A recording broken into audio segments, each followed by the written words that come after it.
잔금 해제 시간입니다. 양지수 모두 빨간불 켜고 있는데 아직까지는 1% 미만의 상승입니다. 그런데 올라가는 종목 개수가 1,800개 달합니다. 이 말은즉슨 최근의 흐름과 조금 반대되고 있죠. 다양한 종목들이 적당하게 올라가고 있다, 온기가 퍼지고 있다라는 건데 그 시작은 2차 전지에서 자금이 빠지면서입니다. 시장에 대한 이야기 오늘 유영아 과장님과 다뤄봅니다. 어서 오세요. 안녕하세요. 네, 과장님과 시장 분위기 일단 머니맵 통해서 열어보고 이어가도록 하겠습니다. 자, 일단 삼성전자와 SK하이닉스가 올라갑니다. 상대 강도 하이닉스가 훨씬 강하죠. 그동안 더 눌렸었기 때문입니다. 오늘장 급등이 나오고 있는데요. 미국에서 필라델피아 반도체 지수가 4% 이상 올랐고 반도체 K칩스법부터 해서 이 대규모 대기업의 투자 소식 등이 큰 힘이 돼주고 있습니다. 자, 오늘 2차 전지 쪽 외국인의 매도 물량 나오고 있는데요. 외국인 오늘 금액 기준으로 가장 많이 파는 종목들 5위권 안에 4종목이 다 2차 전지 쪽입니다. 삼성 SDI, LG 엔솔, LG 화학까지 오늘 낙폭 조금 키우는 모습 확인되고요. 미국에서부터 금융주 강세 기록하며 국내 금융주까지 비교적 긍정적인 분위기 이어지고 있습니다. 자, 이런 시장 속에 저희가 가이드라인을 어떻게 잡아야 될지 과장님과 전략 챙겨갈게요.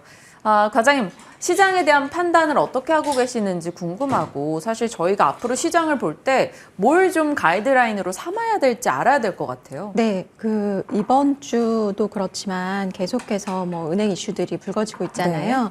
결국에는 이것은 이제 금융위기급의 위기이냐 아니냐를 이제 우리가 판단을 할 필요가 있을 것 같아요. 그래야 이제 이 시장을 어떻게 내가 포지션을 가져갈 수 있는지를 결정할 수 있기 때문인데 항상 이런 이슈들은 아마 이제 제가 볼 때 앞으로 벌어질 수 있을 것 같아요. 왜냐하면 지금 금리가 높은 상황을 한동안 유지를 하겠다라고 했기 때문에 이게 이제 시작이지 끝은 아닌 것 같거든요. 그러면 우리가 뉴스를 보고 판단을 할 거냐 아니면은 IQ가 3,000이라고 얘기하는 채권 시장을 보고 판단을 할 거냐. 그래서 이제 이 시청자분들도 충분히 요거를 이제 좀 체크해 볼 수 있는 지표 3가지 정도를 제가 가지고 왔고 너무 이제 큰 어떤 상상을 하시면서 두려워하시기보다는 네. 그냥 매일매일 이 지표들 체크하시면서 대응하시면 될 것 같아요. 네.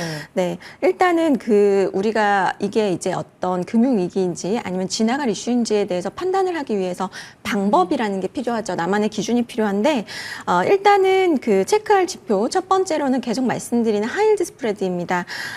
금융위기를 미리 감지할 수 있는 탄광 속의 카나리아라고 말씀을 드리고 있는데요.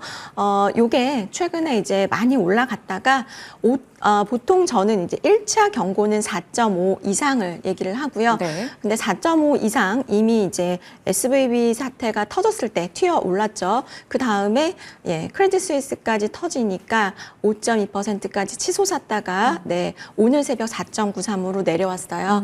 일단은 4.5 이하까지 내려온다면 요 리스크, 어떤 신용 경색에 대한 어떤 리스크들은 다소 완화가 된다라고 보시면 좋을 것 같고요. 4.5 네. 아래를 저희가 기억해야 될 것 같네요. 네. 하이힐드 스프레드야 사실 과장님이 지속적으로 저희에게 네. 좀 지켜봐라라고 강조를 주셨던 부분이고요. 다음 게 낯서네요. 테드 스프레드 이건 뭐예요? 네, 이것도 마찬가지로 이제 여러 가지 그런 위기를 감지할 수 있는 지표인데 이게 이제 테드라는 거는 약자라고 보시면 되고요. T는 이제 미국의 단기국채 T빌이라고 하는 거에 T를 따왔고요. 그다음에 유로 달러의 ED가 붙여져서 합성어로 만들어진 글자예요. 그래서 결국에 테드 스프레드는 미국 국채 금리와 유로 달러 리보 금리의 차이라고 보시면 될 것 같고요. 그래서 구하는 식은 테드 스프레드는 이제 3개월 만기 리보 금리 빼기 3개월 만기 미국채 금리로 구할 수 있는데 일부 차트 보실 수 있는 곳에서는 다 보실 수가 있기 때문에 이게 이제 어제 제가 대본을 만들다 보니까 어제 걸 갖고 왔는데 일단은 0.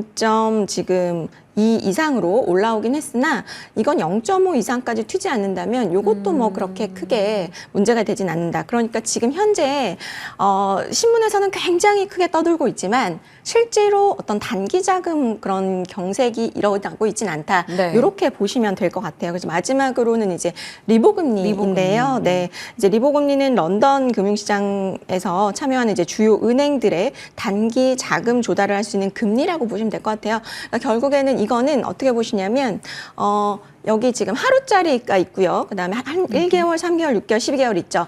근데 가장 위에 거가 싸고 금리가 낮고 맨 밑에 거가 금리가 높은 게 맞는데 이게 이제 역전을 하는 현상들이 발생을 해요. 문제가 생겼을 때 자금 경색이라든지 이런 부분이 생겼을 때 역전하는 현상이 있느냐 없느냐를 보셔야 되는데 제가 실제로 이제 그 보시라고 갖고 온 게 13일 날은 거의 뭐 정상이라고 볼 수 있어요. 근데 14일을 보시면 그 3개월물, 12개월물이 많이 붙었죠. 요런 것들이 살짝 이제 어떤 그런 부분들을 나타내는 거기 때문에 요런 게 역전이 됐다. 그러면 사실은 조금 위험한 거기 때문에 이제 포지션을 좀 줄이는 생각도 고민을 해봐야 되겠죠. 그래서 이러한 지표들 계속 좀 체크를 해보셔야 될 것 같고 마지막으로는 이제 국내 고유의 수급 이슈예요. 아무래도 최근에 이제 코스닥이 워낙 뜨거웠기 때문에 네 그리고 실제로 개인 투자자분들은 코스닥 시장을 많이 가지고 계시고 주식을 그래서 항상 말씀드리는 게 이제 주가가 많이 이제 지수가 올라 있을 때 신용 잔고를 보셔야 돼요. 근데 신용 잔고가 최근에 전고점인 9조 원을 돌파해서 9조 1,300억까지 올라갔거든요. 많이 왔네요. 네, 네. 그래서 그런 부분들이 이제 사실은 이제 경계의 요인이고 계속 지켜봐야 되는 여기서 아까도 말씀드렸지만 하이드 스프레드 아직 떨어지지 않은 상황에서 여기서 뭔가 추가적인 이슈로 급락이 나와버린다면 이 신용 잔고를 건드리게 돼요. 그러면은 불필요한 매도가 나온다는 거죠. 그래서 지금 시장의 펀더멘탈 대비해서 더 많이 빠지는 효과가 있기 때문에 이럴 때는 항상 이런 잔고들을 체크를 하셔야 됩니다. 그래서 더 과하게 빠질 수 있는지를 보셔야 될 것 같고 최근에 제가 이제 코스닥 주요 수급 주체별 추이도 한번 뽑아서 가지고 왔는데 최근에 보면은 이제 기관이라든지 예, 외국인 같은 경우는 시장을 굉장히 많이 팔고 있죠. 특히나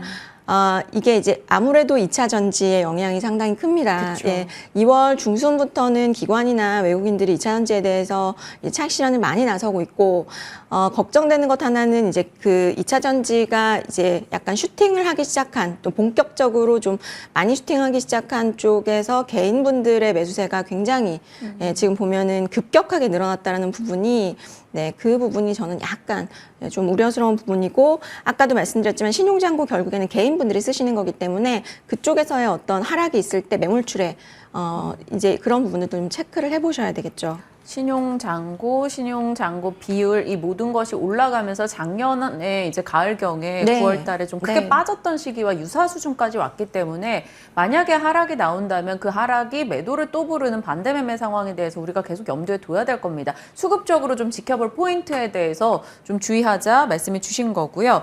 자, 이제 저희가 늘 하던 패턴대로 사모펀드와 연기금은 어떤 종목들을 주목하고 있는지 확인해 보겠습니다. 열어보시죠.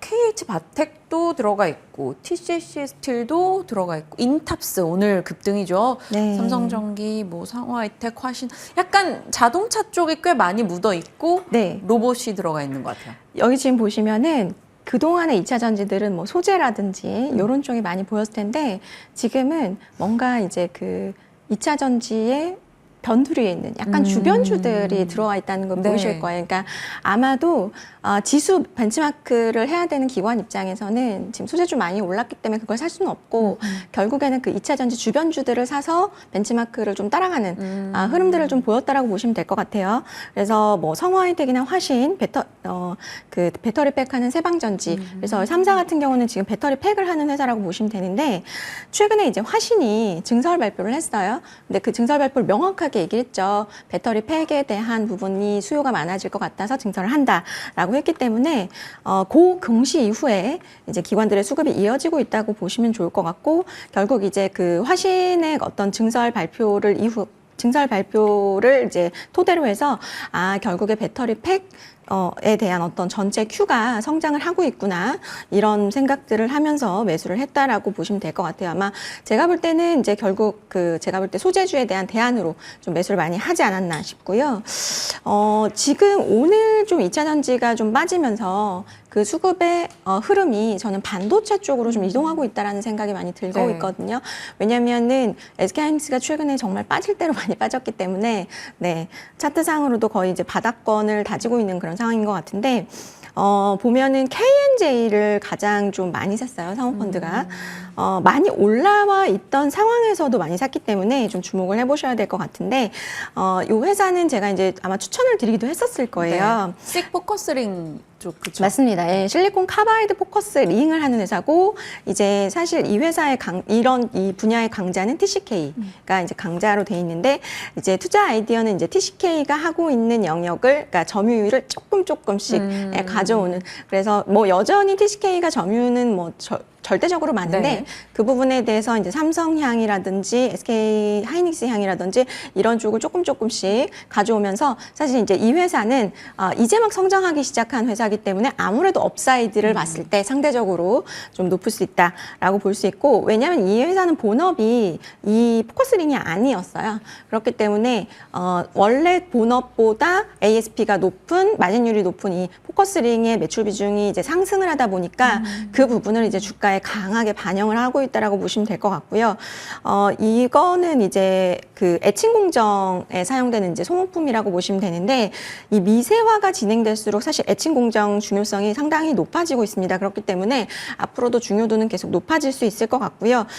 그러다 보니까 이 매출액이 2020년도에 155억 원에서 작년에 319억 원으로 거의 2배 가까이 성장을 했다라고 보시면 되고요. 뭐 그다음에 고객 다변화가 또 진행이 되고 있어요. 첫 번째로는 삼성 쪽에서의 점유율을 늘려가고 있고 또 두 번째로는 이제 그 미중 무역 갈등으로 인해서 중국 쪽에서 이 회사 거를 이제 쓰기 시작했다라는 게 특징적이라고 보시면 될 것 같고 세 번째로는 마지막 그 최근에 발표가 됐는데 SK 하이닉스 향으로 직납하는 부분들이 이제 부각이 되면서 아마도 저는 밸류에이션과 실적 모멘텀이 지금 동시에 반영이 되고 있는 구간이라고 말씀드리면 될 것 같아요.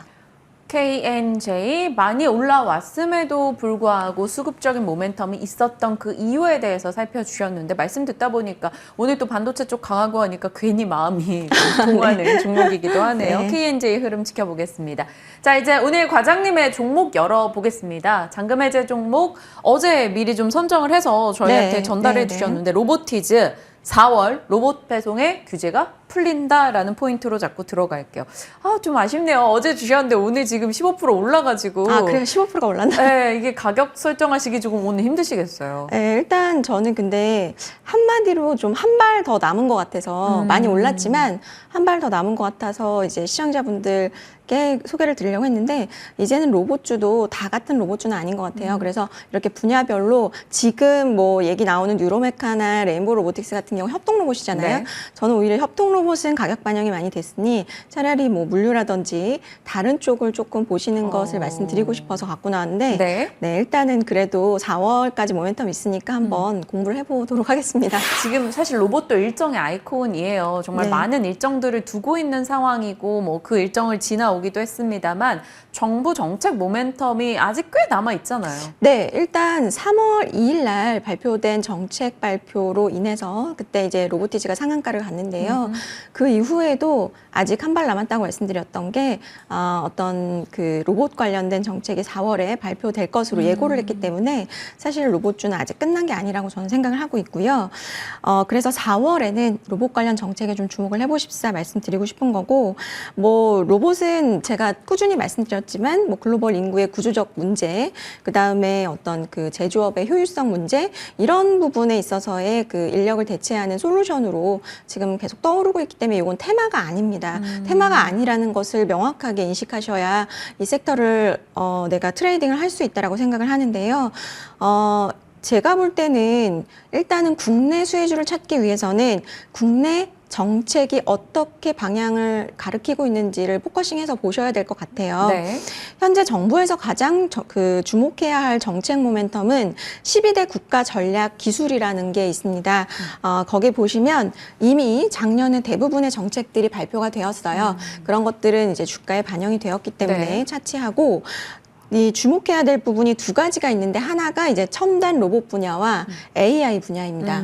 아직 남아 있어요. 3월에는 AI 정책이 있고 4월에는 네. 로봇이 있을 것 같아요. 그런데 제가 볼 때는 이 최근에 산업통상자원부에서 3월 2일 날 개최한 그 제3회 규제혁신 전략회의에서 첨단 로봇 규제혁신 방안을 이미 발표를 했습니다. 그래서 로보티즈가 그날 상한가를 간 거고요. 그런데 마지막 이 그 쭉 문장의 마지막에 보면은 요게 있어요. 4월 중에 첨단 로봇 산업 전략 1.0 가칭이긴 한데요. 요거를 발표할 예정이다 라고 밝혔기 때문에 네. 아직 끝나지 않았고, 사실은 3월 2일 날 이 발표된 전략회의의 내용만 보더라도 자율주행 로봇이 드디어 배달이 가능한 시대가 개막이 되었다라고 보시면 좋을 것 같아요. 개정안이 법사위와 본회의 거쳐서 법률 공표가 된다면 이제는 바로 상용화가 가능하다라고 보시면 좋을 것 같고요. 이 부분 잘 통과가 된다면 이제는 배송 로봇이 인도 위를 다닐 수 있고요. 자율주행 로봇을 기반으로 하는 배송 로봇 산업 굉장히 앞으로 크게 상용화되고 사업성이 있다라고 보셔야 될 것 같아요. 그러면 결국에 이 분야에서 가장 앞서 나가는 기업이 누구냐를 보시는 게 맞지 않을까. 그게 바로 오늘의 로보티즈가 네. 강점을 갖고 있다라고 말씀을 주시는 것 같은데, 그런 협동 로봇에 들어가는 부품 등을 만드는 회사 아닙니까? 네, 부품도 만들지만, 이 배달 로봇도 만들고요. 이게 배달 로봇. 두 가지라고 보시면 돼요, 크게. 네.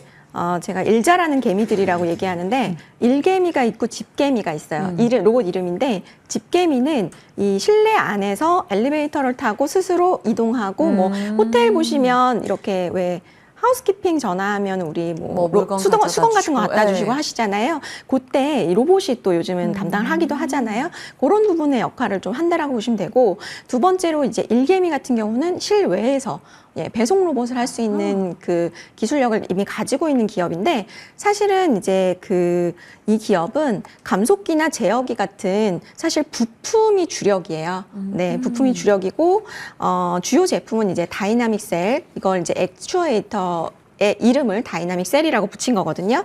그래서 뭐 이런 부분들, 그다음에 모터, 드라이브 센서, 네트워크 장비, 이런 부분들의 100개 이상의 제품을 포트폴리오화하고 있기 때문에 이러한 기술력이 점점 더 저는 부각될 수 있다라고 보고 있고, 그래서 사실 21년도에는 로봇 부품이 86%의 매출액을 차지하고 있고요. 자율주행 로봇은 사실 15% 안쪽에 불과합니다. 그런데 아마도 이 법안 통과로 인해서 저는 이 부분이 부각이 될 것 같고, 현재 해외 매출 비중도 72%에 달하기 때문에 상당히 뭐 수출 이제 K 로봇이라는 저는 이름을 좀 달 수 있지 않을까 보고 있거든요.